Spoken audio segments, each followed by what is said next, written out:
All right, family. Peace and Black Power. Welcome to another edition of Baba TV Every Time Fire. And it's my long-awaited pleasure to be in the company of my brother Malik, who I met quite a few years ago at a Sonetta function. And he's been on my channel ever since. He hasn't been on there in a while because circumstances don't allow. You know, he's moved. The brother doesn't live in New York anymore. So we kind of lost contact at a certain point. But I'm very happy to see Brother Malik, and that I reached out to him, and he decided that he would come back on Baba TV. He always has a seat on my channel whenever he gets ready. Brother Malik, talk to the people, brother. I want to open up and say to y'all, Black Power, Palante, on the move, free the land, Hotep, Shalom, Assalamu alaikum warahmatullahi wabarakatuh, Bendición, Abora, Boshishe, and I want to greet all of y'all, the universal family, and whatever ideology you are on, in peace and prosperity. And I want to thank Brother Baba for allowing me to come on here. And Brother Baba, like he said, he was the one that first introduced me to the YouTube world, to the conscious community. And that was 2014. That was at the Ali Muhammad versus Polite debate at the National Black Theater. I'll never forget that day. And I thank the brother so much for allowing me to come on. All right, beautiful. You picked the title, Brother Malik, Seize the Time. Before we go into that, I want to talk a little bit about, because we haven't spoken really about it, the virus and this going around. There's a lot of conspiracy, and we know the history in this country and outside of it with our oppressors with regard to the down press, which the darker skinned people suffer most under that, have suffered all kind of man-made viruses and all kinds of things that they put together to try to kill the indigenous people, the original people of the planet Earth. So I'm in no doubt that this is a man-made virus. However, it's here now. It's definitely here. There are, whether some of us have stronger immune systems than others have, and we don't feel we got to be worried about it or not.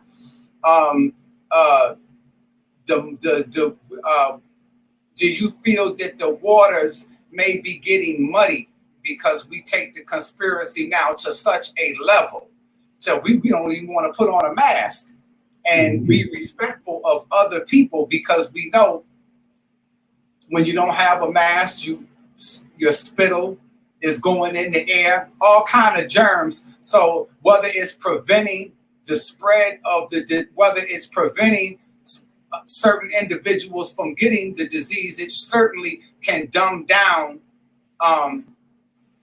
this disease. We know that the elites are trying to kill unwanted and useless populations, as they always have.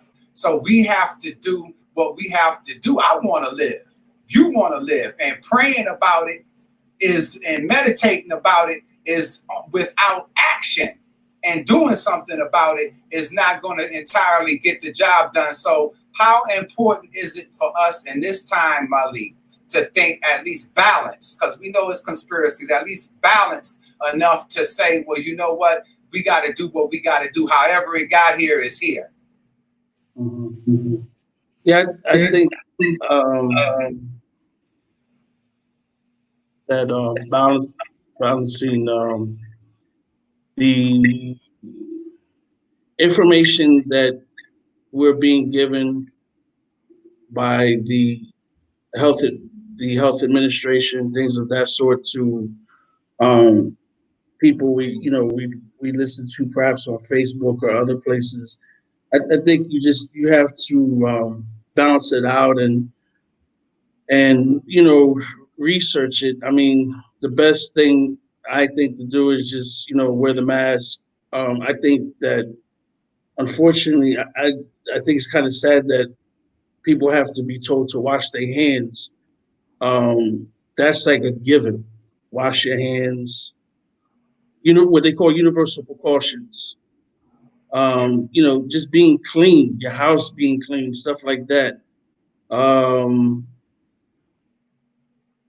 but I think we also have to read between the lines with what we are hearing on TV from like the government and stuff like that, because there's a history of things that's occurred in the world uh, where things were intentionally done for for their gain.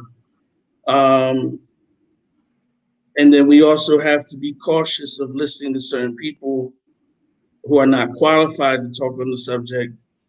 So um, I think just for me, it's just my personal opinion is just being cautious all the way around and um, studying the best you can on it and getting the most information and just when in doubt, deal without, wear the mask, clean your hands, stay clean. Um, don't go out unless you have to go out. I mean, because there's cases of people dying. So my thing is why take a risk and say, oh, that's not real. And you take the risk not wearing a mask, you take the risk being around people, and next thing you know, you're in the hospital. You're dead. So I just think we just have to be careful and take heed to what we are listening to from whoever. Again, I'm not an authority on it, so that's just my approach. Um, well, Malik, in light of George Floyd, our brother George Floyd, our brother Al Pancho, um, and by the way, shout out to brother Al Pancho. We wish you a speedy and mighty recovery, my brother, who suffered an unprovoked attack uh, by a man who happened to be Spanish. Um, uh, so it just seems like black people bear the brunt of all. If it's not the Chinese, it's the Hindu. If it's not the Hindu, it's the goddamn white man.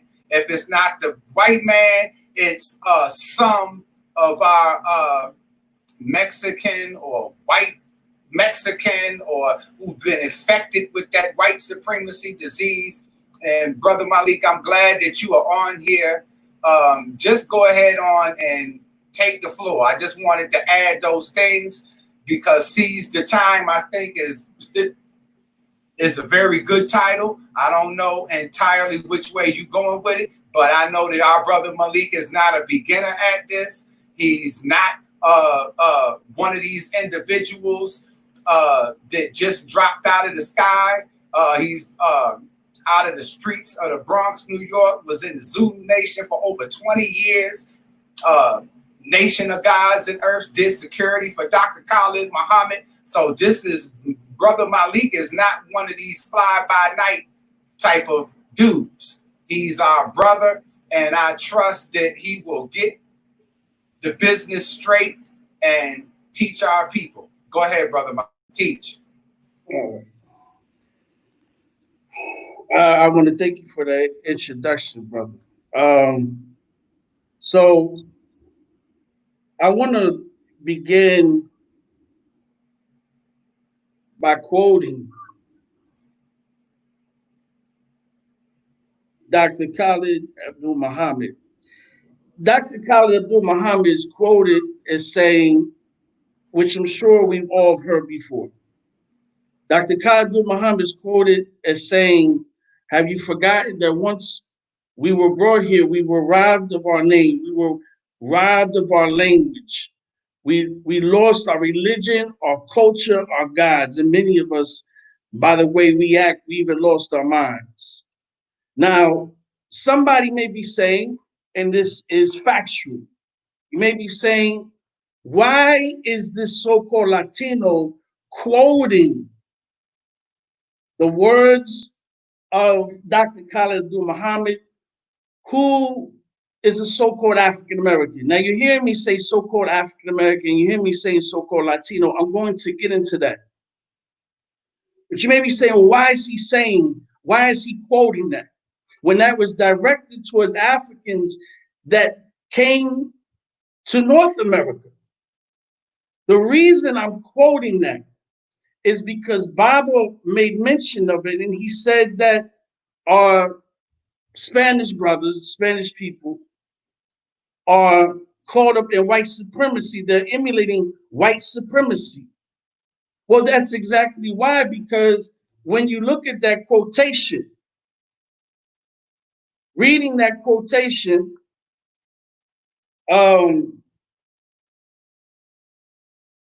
indigenous people, and when I say indigenous people, I mean no offense to those of you that may subscribe to calling yourselves abos or anything of the sort, but I just have to speak truth. And the reason I have to speak truth is because if I'm not going to speak truth, then I'm speaking a double edge. I would be speaking hypocrisy. I would be speaking a lie. And this would not be satisfactory in the eyes of the Creator. Because when dealing with our people, we have to come forth and deliver to our people what the issue at hand is. And so indigenous people, there was a thing called the Inquisitions. Now the Inquisitions occurs primarily 1492. This occurs when the Iberians, who are now known as the Spanish and Portuguese, come to what they call the New World.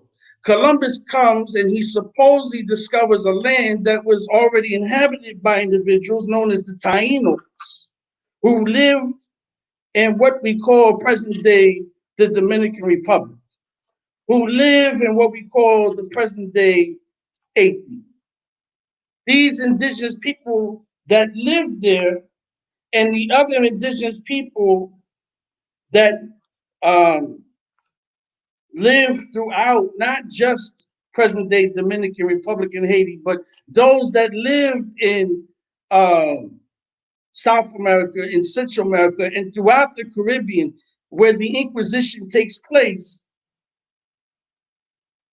individuals lost what? They lost their identity. They lost their names, their languages, their religion, their culture, and their God. You don't believe me? Here's the proof in the pudding. Today we have so-called Latinos of various complexions and various phenotypes throughout South and Central America, and the Caribbean, and North America, and wherever else they may reside on this planet Earth, who have the names Lopez and Jimenez and Rodriguez, who speak a language called Spanish, who are worshiping a Catholic religion, who have adopted the colonizers' culture. This is what occurred to the indigenous people.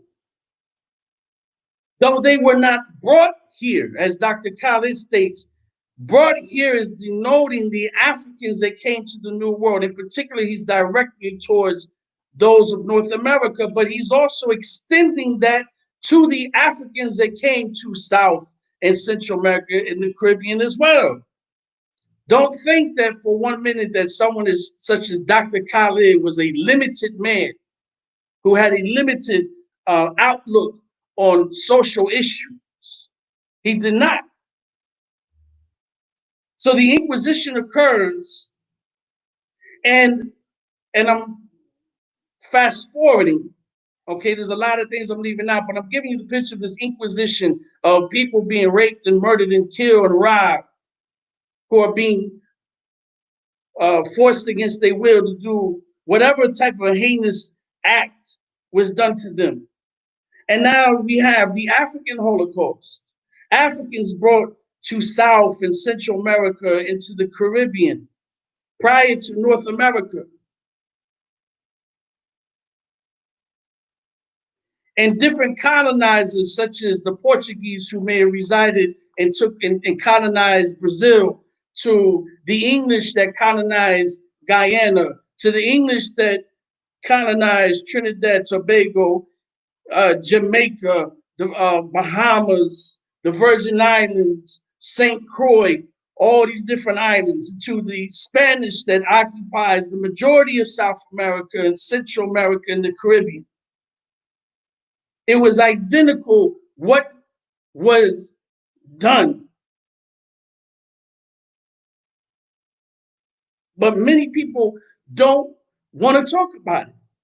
They don't want to talk about it because of the simple fact, as Baba stated, that many of us are emulating white supremacy.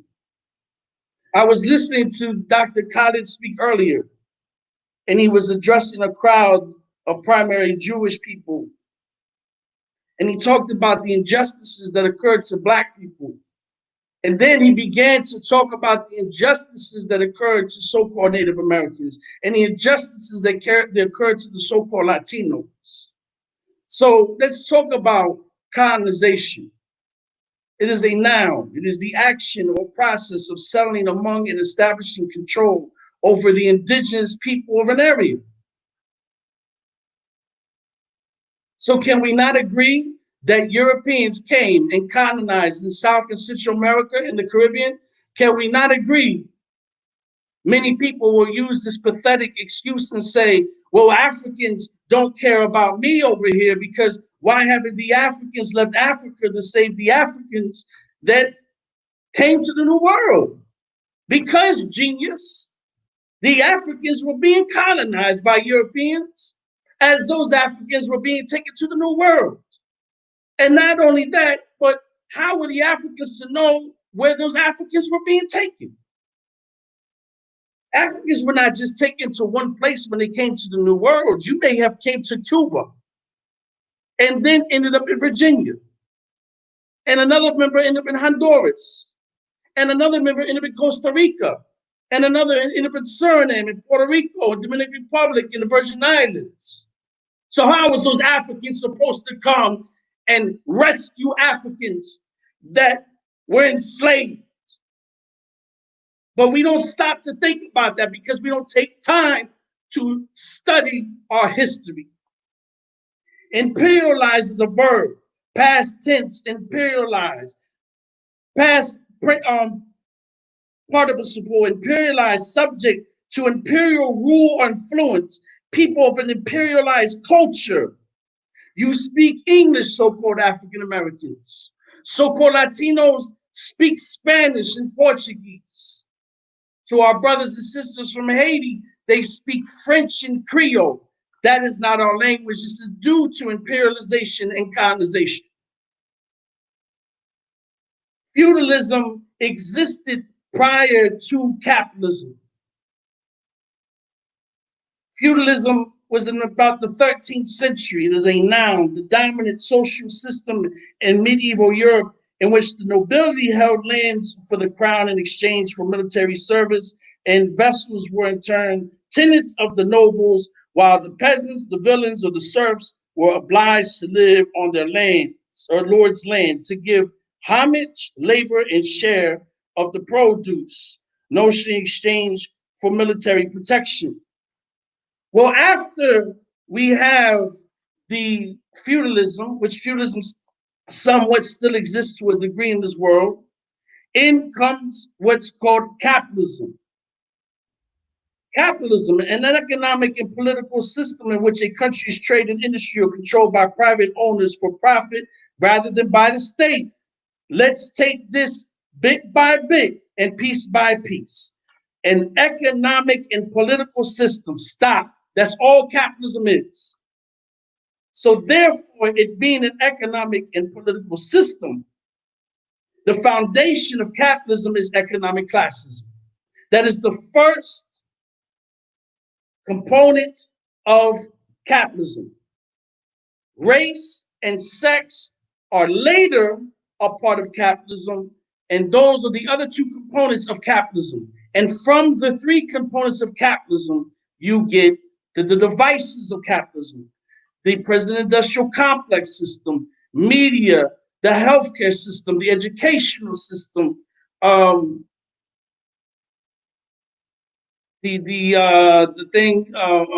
Parenthood, many different types of devices. Fatalism is a device of capitalism, which is why I stated when the brother asked me what I thought about the coronavirus, to not be biased.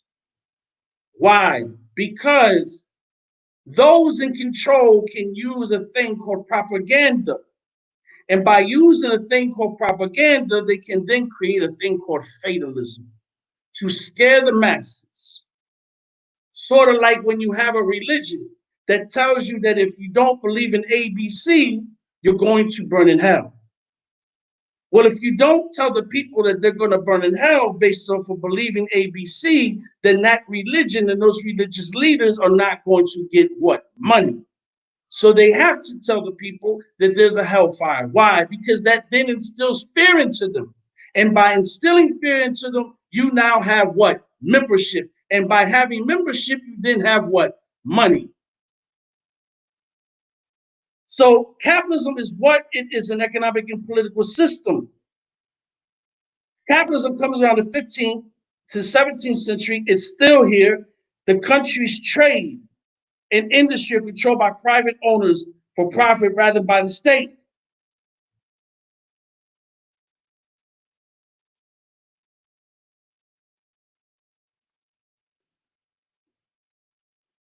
What was the trade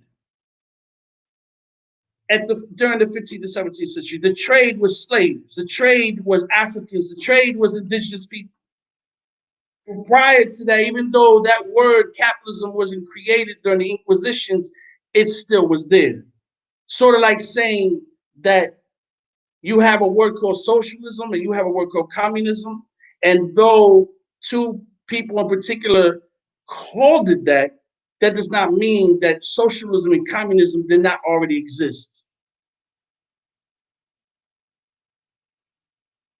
The trade, slavery, the industry, slavery, but also there were things that the slave masters made money off of on these plantations. Cotton, indigo, sugarcane, tobacco, these type things. But somebody had to grow it. Somebody had to tend to it, and it wasn't going to be them. Now, I say all that to say this. The Inquisitions and the African Holocaust was not based off of complexion, was not based off of phenotype. It was based off of economic classism. Why? Because race is a social construct created to divide and conquer the people. Sex is a social construct. What do I mean by that? Because, of course, you have a sex, you're a male or a female. Sex in the sense of it being incorporated to us via through colonization, imperialization, that as a male, you are more dominant, you are superior to a female. In this country, don't believe me? Look it up yourselves. In this country, black men were able to vote before white women. that is a case of sex. Why exactly that occurred and why they did all they did, I can't give you the exact laid out entire scenario answer as to why. But it definitely played a role with sex because they saw one as less and one more is more to a degree. In Spanish, there's a word called machismo, which exists a lot throughout so-called Latino culture. And it's something that exists in a lot of cultures where the man is just more dominant than the woman. The woman has to listen to the man. The woman just cooks and cleans.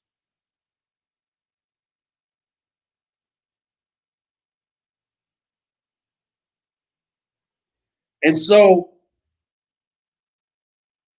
being that the Inquisitions and African Holocaust was based on economic classism, right? From the Inquisitions, that being the window to the African Holocaust. Now you have African and indigenous people coexisting together in South America, in Central America, and the Caribbean. To this continent, you have later down the line the so-called Native Americans, or the indigenous people here, and the Africans being here as well. Similar things that both went through. Oh, we forgot that so-called Native Americans were forced to be Christianized and whitenized. You forgot that their names were taken. You forgot that their customs and traditions and cultures and religions and spiritual systems were taken. You forgot that their languages were taken. See, it didn't just happen to one particular group of people. And once you begin believing that so-called Latinos, so-called African Americans, so-called Native Americans, once you begin to think me, and it only happened to me, and it didn't happen to these people. Once you begin to think like that, now you have fallen into the hands of the oppressor. You are now going to emulate the oppressor. Don't believe me? Let me give you some furthermore proof to prove what I'm saying. During the time of the Inquisitions, and even up into the African Holocaust throughout so-called Latin America, to even today in so-called Latin America, to even today in North America, due to the English being the majority of the slave masters in this country, there were things that they took from the Spanish and Portuguese and incorporated it here amongst so-called African Americans and so-called Native Americans. The Lacoste system, which is a social construct, it's make-believe, it's BS that they created, meaning they, the Spanish and Portuguese, create, consists of 16 classification of races. Now, in the Lacoste system, the lighter at the top and the darker at the bottom. But also in the Lacoste system, it can also get zoological in cases in places like Mexico. I will elaborate on that. There's a word that's used, that people use, that I really despise. There's a word that's used that is just natural, sad to say, in the Spanish language when describing somebody. In my opinion, it's a word that needs to be omitted. This is a word that does not need to be said, and that word is mulatto. Mulatto was created in the Lacoste system by the Spanish and Portuguese, denoting one parent who was European, the other one who was black. But that mulatto child, the Lacoste system overall, was created for the purposes of economics, going back to the definition of capitalism, contrary to what some people may say. But that definition is very clear. Let me read that again in case it's going over your head. Capitalism, an economic and political system in which a country's trade and industry are controlled by private owners for profit rather than by the state. And when was the word created? And what was occurring at that time? And the owners for profit were who? The slave masters.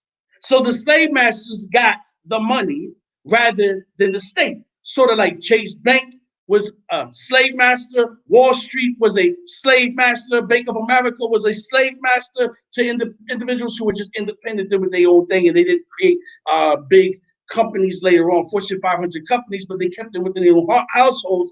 They profited off of the trade, not rocket science. And for those who oppose what that is, in your heart of hearts, you are a capitalist. So don't get mad at me, get mad at the definition. Now going on, this Lacoste system and the example of the creation of the mulatto was done for economic purposes because more bodies were needed on the plantations. And if you took a mulatto and then mixed it with a European, you would get a quadroon. This is where that term comes from, an octoroon. This is where the word Negro comes from, that the English adapted here in this country that they took from the Spanish. Negro, and the word negro comes from the Latin word necro, meaning black, or meaning death, not black, but death. Now, for all of you that may recall a thing called Sambo in this country. Sambo, a derogatory term used to insult so-called African Americans, a derogatory image used to insult so-called African Americans. Well, this word Sambo comes from a monkey from South America called Zambo. And in the Lacoste system, you have lobos, wolf. Now, this word mulatto means a mule, a donkey. And many people use this term and say, I can't stand the mulatto. In 2020, I can't stand the mulattoes. Who uses mulatto? I can't stand the mulattoes. They are our enemy. Nobody has a decision as to what they are going to look like, as to where you're going to be born, as to what your status will be when you are born on this planet. Nobody has no say-so to that. So rather saying, let me be intelligent and let me judge people according to their character. But what I'd rather do is generalize and say, the mulattoes. Well, if you don't like mulattoes, then I guess you don't like Malcolm. I guess you don't like his mother. I guess you don't like Huey P. Newton's father. I guess you don't like Bob Marley. I guess you don't like a whole bunch of people. You just got a problem with them because they're mulatto. Rather than being concerned to say, where is their heart at? Where is their mind at? Are they for the cause? Or are they just, what is it? This word mulatto, an insulting word, mule or donkey, comes from the Arabic word muliwad. And this definition of the Arabic word muliwad, it's talking about an Arab, but not Arab by blood, a boy, a mule, a donkey, one born of a white and black parent. Now, how could this concept, this social construct of bullshit, how could this come about? And the Iberians, Spain and Portugal, began to adapt a social construct coming from an Arab culture. It's very simple. When the Moors of iniquity, went into Southern Europe, they adopted customs of Arabs. And then this is where this comes from.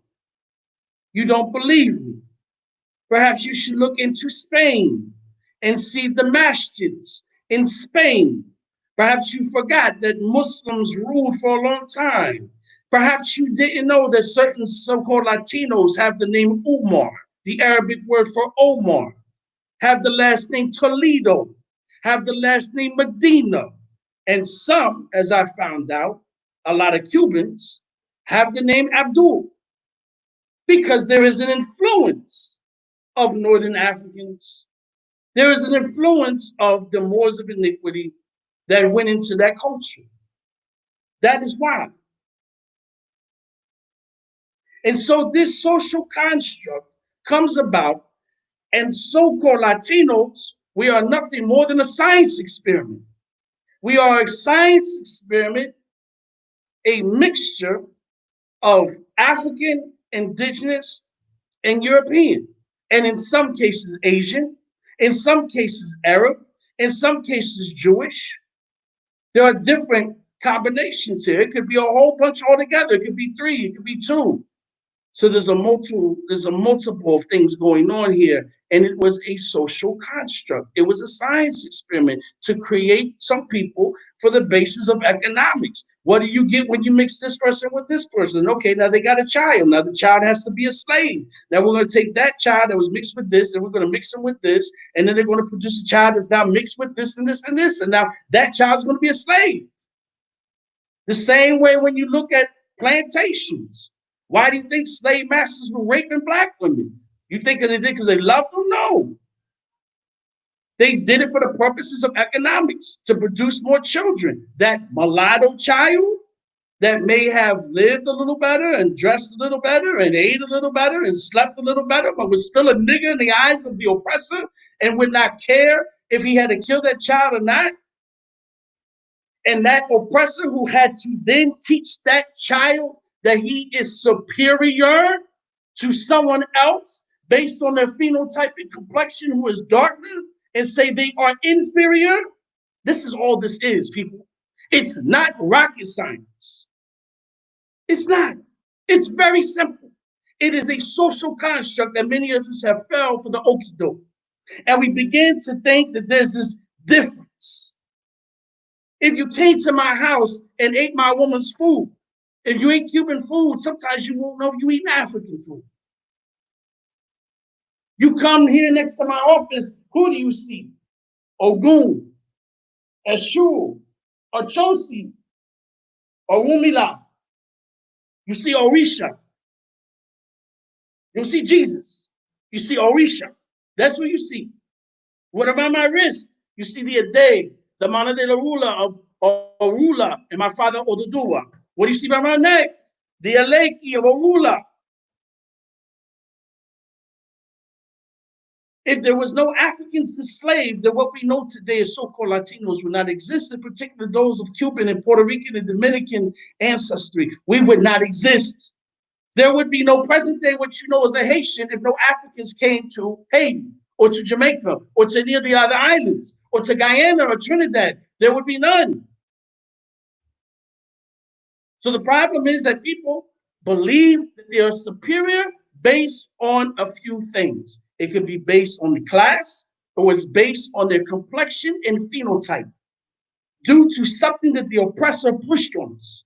So we sit here and scream Boricua nationalism, Cuban nationalism, Black power. We sit and scream all this stuff, but then we say mulatto, nigger, spick, wetback, monkey. Who taught you that? The oppressor taught you that. And for what purposes? The same reason that in the prison industrial complex system, which is the device of capitalism, white supremacy, a limited small amount of individuals called COs have to keep a control in a place called a prison, a modern day concentration camp, a modern day slave facility. But psychologically, you have to mind fuck people. And so you see black with black and white with white and Asian with Asian and yellow with yellow and brown with brown. And so this mentality is already on the streets to a degree, but this mentality begins to come out because then what happens is the people have what? As Dr. Khalid Muhammad said, and some of us have even lost our minds. So we have lost our minds to the knowledge itself. It's not difficult, people. It's very simple. And with what's going on right now, what's going on with everybody wanting change, with everybody agreeing that there's a problem of systematic racism, which we should have been on for I don't know how long, but better late than never. For all those that saying, oh, you know, it's the white supremacists, and we see everybody want to step up and do this and that. Now is the time, people, that what I have been talking about since the age of 14 now to the age of 42, I stand on black, brown, and red power. We are bound by the drum. We are bound by the ancestors. Indigenous people have a whole spiritual system based on ancestors, and the drum is sacred. We have too much in common. We are oppressed for the same reasons. Though the darker complected people catch the most hell on the planet. There's no denying that. There's no taking from that. So when you hear me say, well, let me even before I get into that, many of us love Dr. Leonard Jeffries. Let me quote to you something from Dr. Leonard Jeffries. When the Million Youth March 1 and 2 was out, I was a part of the committee for the Million Youth March.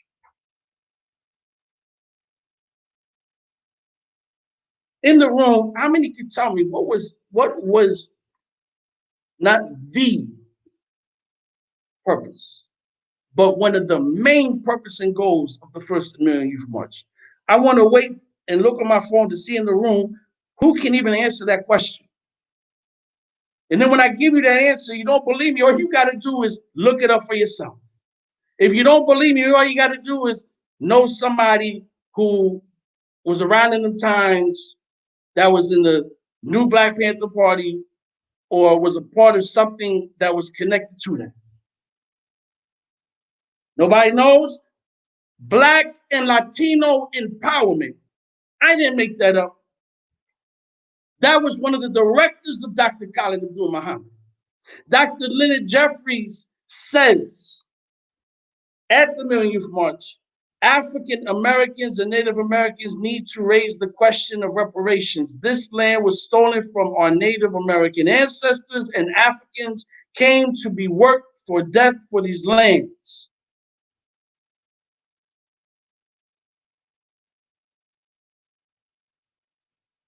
Warrior woman, also known as Nacy Walker, who is the wife of Chief Ernie Law Walker.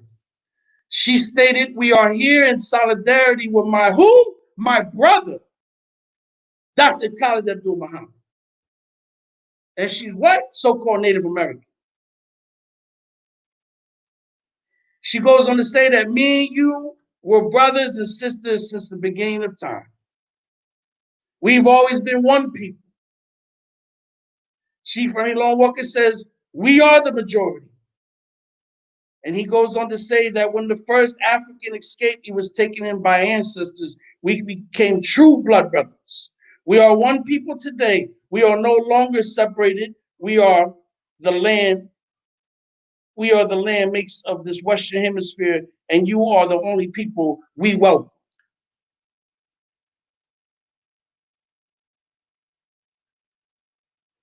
He goes on to say that we are our own worst enemies because we are allowing them to do this to us.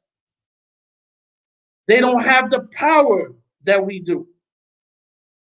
And then he goes on to say, black and red power. The words of Chief Ernie Longwalker. Now, when you hear me say so-called Latino, so-called Native American, you damn right I'm going to tell you so-called this and so-called that. Dr. Khalid Abdul Muhammad laid it out. He said that once we were brought here, talking about the Africans into the New World, they lost what? Their names, their language, their religion, their culture, and gods. The same thing that happened to those that were already here, the indigenous people, to those that were combined and systematically put together for the purposes of some sick economic plan, what we now call today Latinos. This is not our name. This is not our identity. So let's talk about so-called Latino. Let's talk about these words. Well, the first thing is that, first of all, Spanish. When somebody first say that Spanish person, a Spanish person would be from Spain. And that Spanish means relating to Spain, its people or its language. The noun is people of Spain.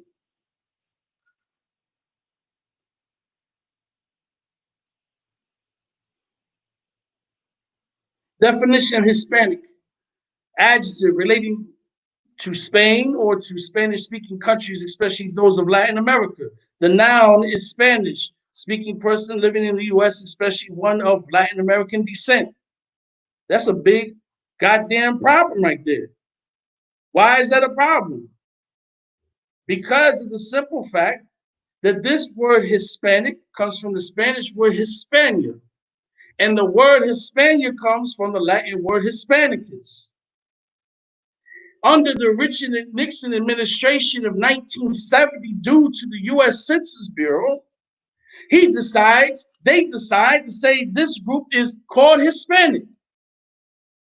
Now, I wasn't born in 1970, but I can't tell you one person who signed any document, any form, or agreed to be called Hispanic. Nor can I speak to any elder who's from Cuba, Puerto Rico, Dominican Republic, Guatemala, Mexico, wherever, and say, you know, when you were a teenager, when you were young, when you were a grown man or woman, and where you came from, were you called Hispanic or Latino or this or that? No, they were calling each other by La Caste names: Negro, Blanco, Mestizo, Creole. Another one, Mestizo denoting one who was European and one who was so-called Native American. Another social construct created to call division. And so this word is imposed upon the people in 1970, which really, in all actuality, they get it from Columbus when he names an island Hispaniola. And then you have the word Latino. When you drop the suffix O off of Latino, you get Latin. In other words, when you think about our continental brothers and sisters in Africa, when you think about our Jamaican brothers and sisters, when you think about our brothers and sisters in Suriname or Trinidad, right? They're speaking English. Our Haitian brothers and sisters are speaking French. Our Cuban and Puerto Rican brothers and sisters are speaking Spanish.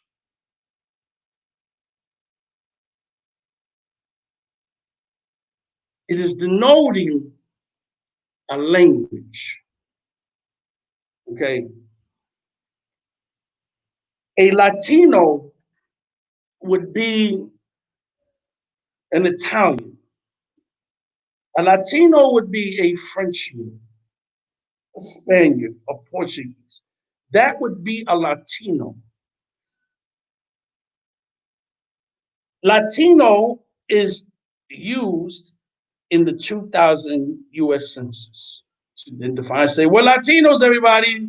Again, I didn't sign no paperwork. I don't know nobody else who signed paperwork. Don't know anybody who signed paperwork for that. But we just content and we go along with the names that the oppressor calls us. And I'm going somewhere with this.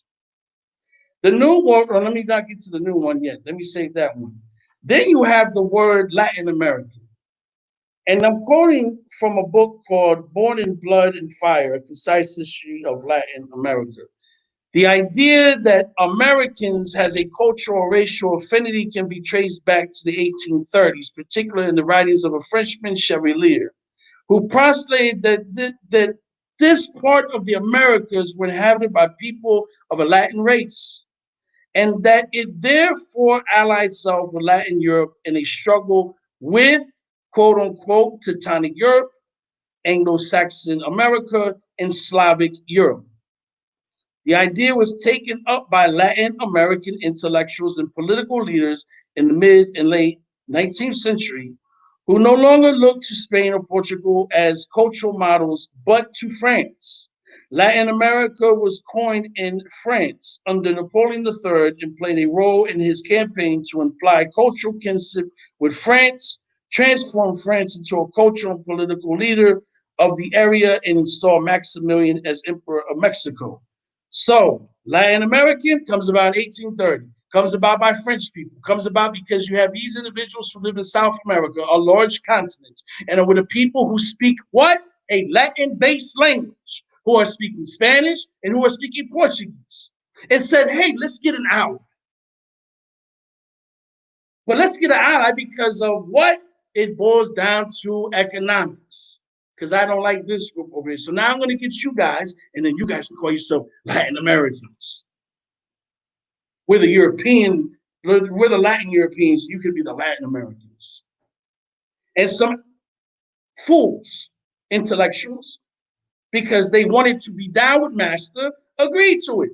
And so now a whole continent known as South America, as well as a landmass of Central America, as well as a group of islands in the Caribbean, the West Indies, and as well as those of us here in North America, get this title, this thing, Latin America. Oh, you're from Latin America. You're Latin American. Oh, you're Latino, or you're Hispanic, or you're Spanish. Oh, but it keeps going.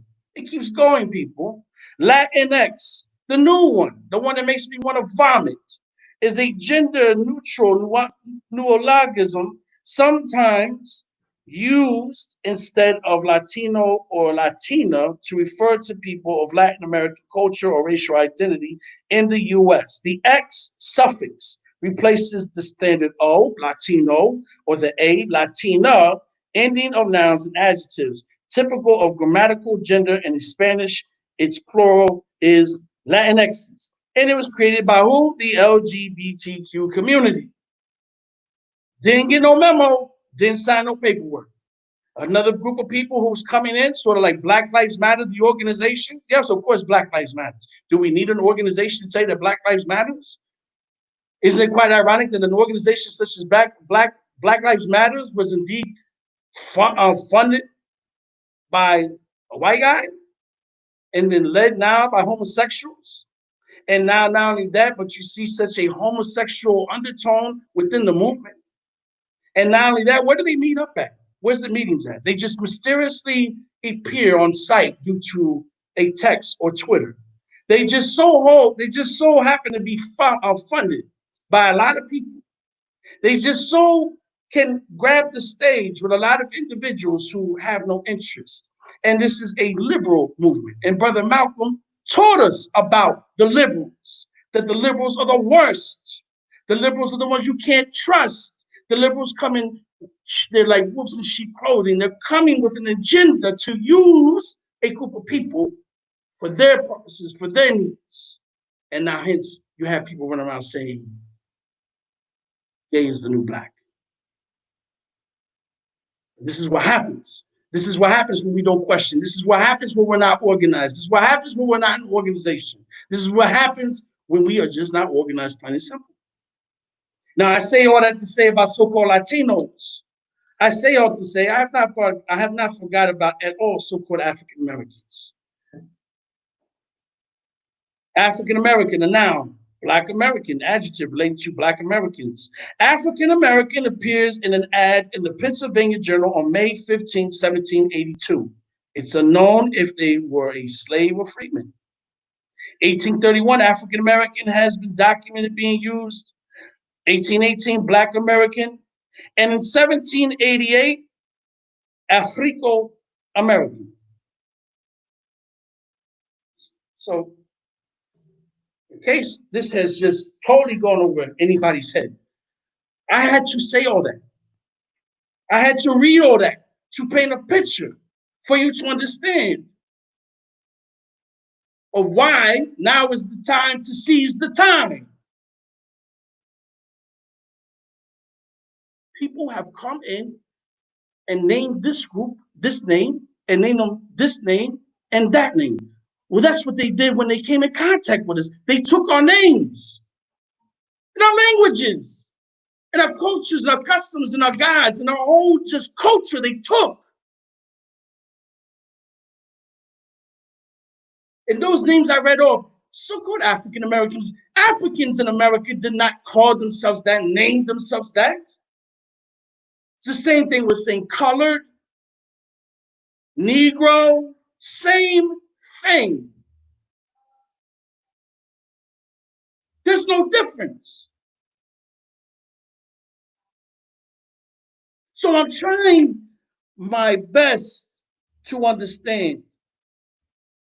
And what I can only come up with the understanding here is we are a lost people. that have too much in common, at odds with one another. For what? And we believe it, and we fall for it, and we take examples of here and there and say, well, look, this happened here, so they're not our people. And then the other person can say, well, this happened here, so I can say, you're not my people. And it's sort of like the Bugs Bunny episode with Bugs Bunny and Elmer Fudd, and they keep pulling our guns until the fucking guns were outside the planet Earth, and they had these two big guns on each other and blew up the world. It's stupidity at its finest. And it makes me sick to my stomach to hear people say that you are woke. Woke to what? Woke to what? What are you woke to? Retardedness? Are you woke to my feelings? Are you woke to a tampon and a man pond? Is that what you woke to? Feelings. You're in your feelings. You're woke. You conscious. You conscious of what? What are you conscious of?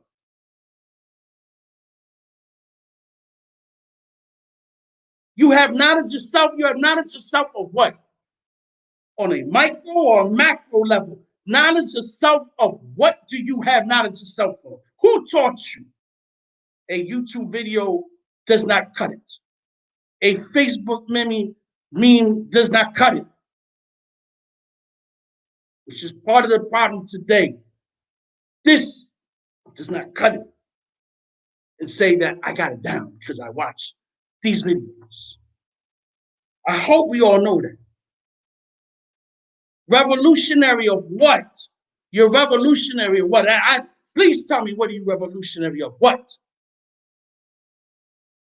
Tell me, what are you revolutionary of? You think revolutionaries just say, I hate the white man. I hate the white man. Most of y'all live in fantasy. Most of you live in this romanticism of what revolution is. Most of you have utopic thinking. And I'm saying this by no means. Am I saying this just to so-called African Americans? I'm addressing this to so-called Latinos. You think for 1 minute that there was a utopia amongst Tainos, you're out of your mind. If there was this utopia of Arawaks and Boricuas and Aztecs and Incas and Mayans, you're out of your mind. If there was this utopia of the indigenous people here in North America, you're out of your mind. They were at war with one another and fighting one another. The same thing with Africans. You think everybody was just over there kumbaya and doing some BS crap that people call comedic yoga, some nonsense that people concoct and made up. Please. People are over there warring and fighting as well. But the thing is that what the European did,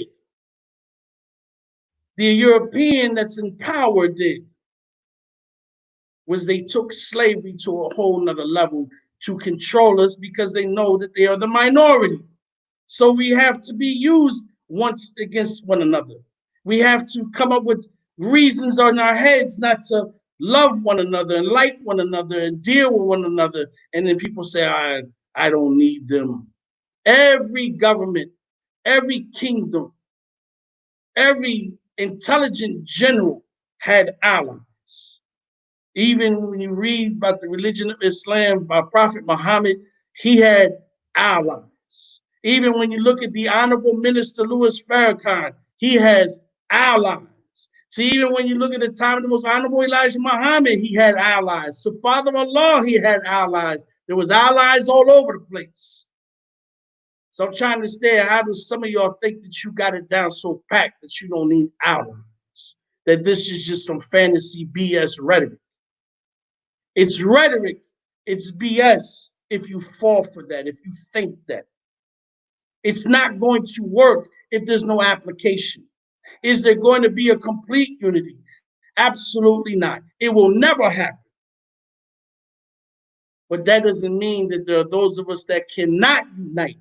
That doesn't mean that there's those of us that can't seize the time The time is now to be seized. There is no better time than now. Now, what I hear after that, in my opinion, is excuses. Excuses is what I hear.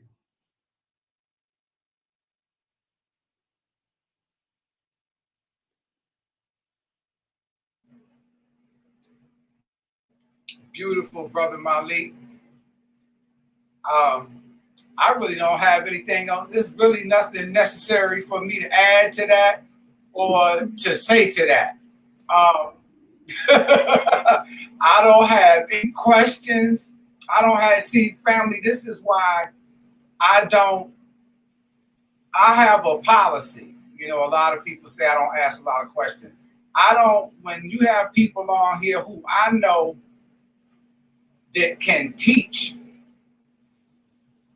one of the worst things we can do is constantly talk over them, interrupt them. I heard the Honorable Minister Louis Farrakhan say one day that when you do that, that one interruption can be responsible for somebody seeing or remaining asleep. So as a rule, I give the floor uninterrupted. And we have to learn to do that. If you do have questions, don't be so quick to critique in the first 2 or 3 seconds out of your emotionalism. Sit back and write the questions down and at least wait until the individual is done with what they're saying. So, you know, that's why I have it laid down, and everybody does things different. I'm saying this is the way I do it here. And if that way is corny to you, then you can go on someplace else. It's all right with me. So I thank you, Brother Malik. And I don't think, Brother Malik, are you finished, brother? Or was that just an intermediary? Are you done? I think anything else you want, you can go right ahead. You know, I want to say that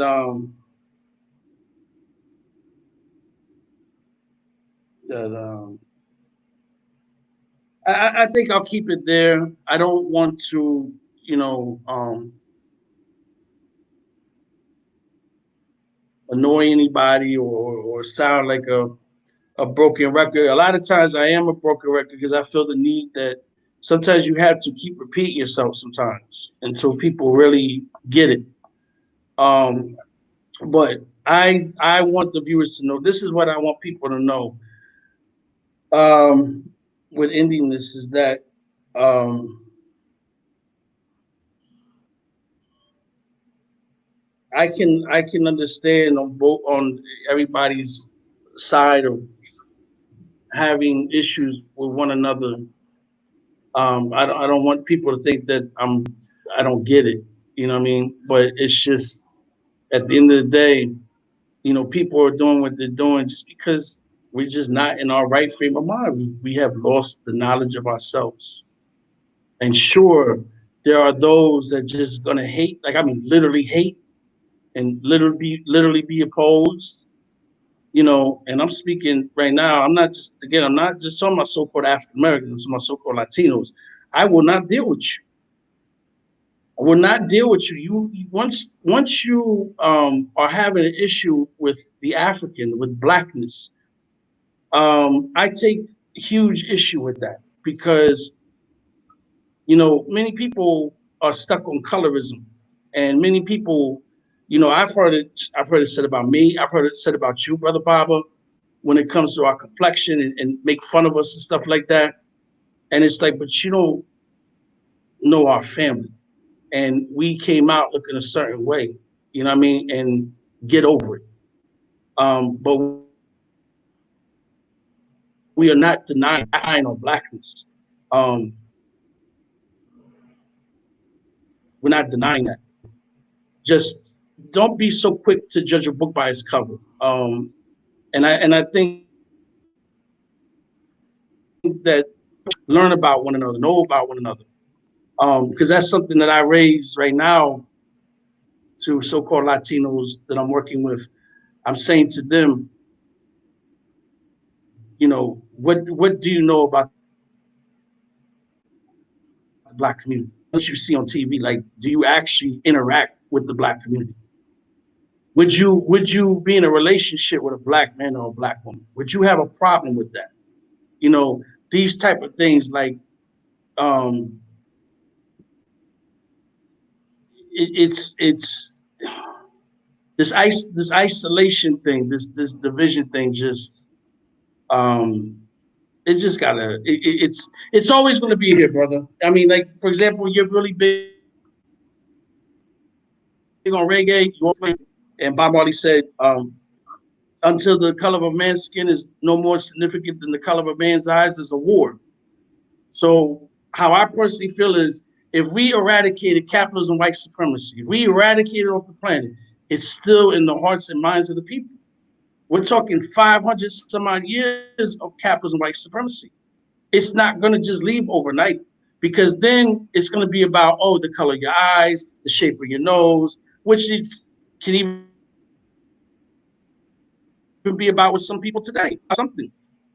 And it's a cancerous disease that I think people really need to look into and just see how it was systematically created for the purposes of keeping us against one another. If they did what they did with marijuana in the 30s by creating a movie called Reefer Madness and saying, oh, if you smoke marijuana, you're going to jump out a window and kill people. I smoked, I had those thoughts. And it's never made me say, oh, let me start doing these other things. I was watching the History Channel, was talking about the history of drugs in this country. Marijuana, one of the reasons it became illegal was white people became fearful of Black people getting high and rioting and killing white people. Marijuana is not going to make you want to go riot. You're going to want to sit down and relax and eat and chill out. That's too much. But for them to use something as marijuana to say, see, look, marijuana will do this, then you better believe that they'll turn around and say to somebody who is not as dark and say, see, you can't deal with them because of this, because if you do, you're going to be less than. They're beneath you. You can't have them intermingling in your family. You can't have them being your friends. They can't be on your social status, because that's going to bring you down. That's all division, man. It's all division. All of it's division. And I'm quoting, and I just want to leave out, I'm going to say that I've quoted Dr. Khalid tonight a lot, and I quote him a lot because ain't nobody coming with the fire that Dr. Khalid came with. And now when you have someone like Dr. Khalid, who is quoted in many places, or anti-Native American, I say to those that think, you know, to those that that want to be super revolutionary, even to the so-called Latinos, when we talk about Campos, when we talk about Maceo, people need to sit down, because these revolutionaries had no problem with the African, had no problem with the indigenous, had no problem with capitalism, white supremacy. Their problem was with this systematic racism. That was the problem.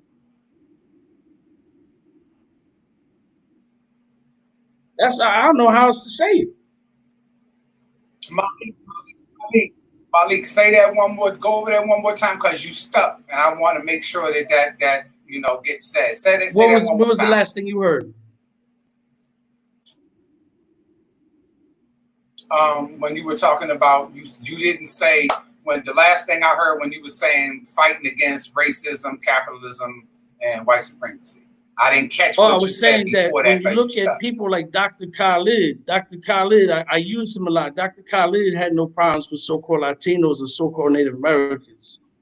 And to the so-called Latinos, when we look at the revolutionaries of the so-called Latinos of Campos, of Maceo, um, none of them had issues of Africans. None of them had issues with indigenous people. None of them had that issue. The issue has been capitalism, white supremacy. That has been the issue. And oh, the last thing I want to say is this. I've spent so much time talking about a social construct of people not liking one another over a geographical location or a complexion or a phenotype. Capitalism, white supremacy is the enemy of mammals, feathered creatures, reptilians, amphibians. It is the enemy of nature. It's not just humans. Capitalism, white supremacy affects the planet. So people need to realize it's not always about us. Let's think about those trees in Brazil that get burnt down, oxygen, and now they want to take the wood for whatever, but they want to take that land and they want to construct a pharmaceutical company over there. Or when we look at the drought right now in Puerto Rico, to when they were shooting missiles in Puerto Rico that was causing radiation and cancer in animals and humans. So when we look at the pipelines in the Dakotas, we need water, but they don't care. They want to pollute it. They want to steal the blood of the earth. They want to steal the oil. So when we look at Africa, to the gems, to the diamonds, to the petroleum, to the uranium, to everything that's just being taken from the planet, just so we can have this, a phone. And we grew up in a time that we knocked on each other's doors, we knocked on each other's windows, or we stood outside and said, yo, well, now we got to have a phone. Do we really need a phone? But these are the type of things that the capitalist does. Did you know that the capitalist is even polluting outer space? Outer space is being filled with pollution. And here we are arguing about a subject of where you're from, what your color is, and what your phenotype is, to what your sex is, and we have no control over that. The bumblebee, we need the bumblebee. This may sound funny to people. People may say, oh, he's bugging, or he's saying, my friend, you're stupid. We need nature. Everything is needed to sustain life. If you don't give a fuck, then go to the store, get yourself a gun, and blow your brains out. Otherwise, if you want to live, we have to look at all these crucial things that take place on the planet that's affecting us due to some greedy, small percentage of people called the capitalists. It's sad. So it's bigger than whether you black, whether you Latino, whether you Native American, whether you white. It's bigger than that. It's bigger than that. Here we are fighting over a currency that has nothing that backs it. It's useless. But for some reason, we use it.